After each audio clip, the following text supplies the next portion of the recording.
Karibu sana kwenye channel ya Jida Media. Mimi naitwa Msafi Pro. Kama uja subscribe, uka subscribe. Alafu turn notification ili uwe wa kwanza kupokea habari mpya, ambapo pale tunakuwa tunakuwekea habari mpya.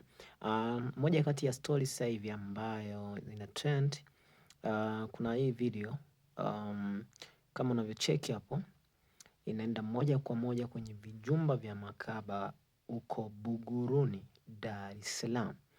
Hivyo vyumba bwana, ukivicheki hapo, vyumba ambavyo vimefungwa, hivyo kuna watu wanapata huduma, na vyumba ambavyo viko wazi, hivyo vinasubiri wateja.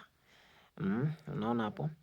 Sasa angalia vyumba hapo, angalia kwa umakini hapo, unaona ndani huko.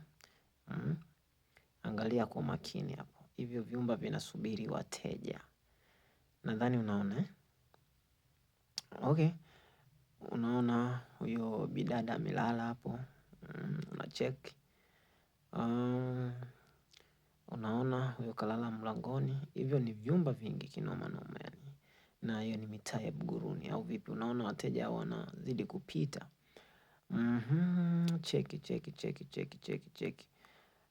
Cheki hapo mbele kuna kaba anaongea na mteja hapo, unaona wana begeni bei. Halafu wakishaelewana wanaenda kumalizana, si ndio okay. Hapo namuona mama mtu mzima ana hata haya, anavua nguo hapo nini hivyo. So unaona vyumba, huyo kalala. Ni vyumba vingi kiukweli ambavyo vinapatikana hapo Buguruni, unaona okay. Endelea kucheck. Nadhani hapo ndo mwisho. Sasa tunarudi nyuma. Vile vyumba vimeshafungwa sasa tayari, sasa hivi vimeshafungwa, watu wanapata huduma, na ndo maisha ambavyo yanazidi kuendelea huko Buguruni, na watu wanaelewa na wanajua, lakini usisahau kusubscribe, kulike na kucomment. Mimi ni Msafi Pro na hii ni Jida.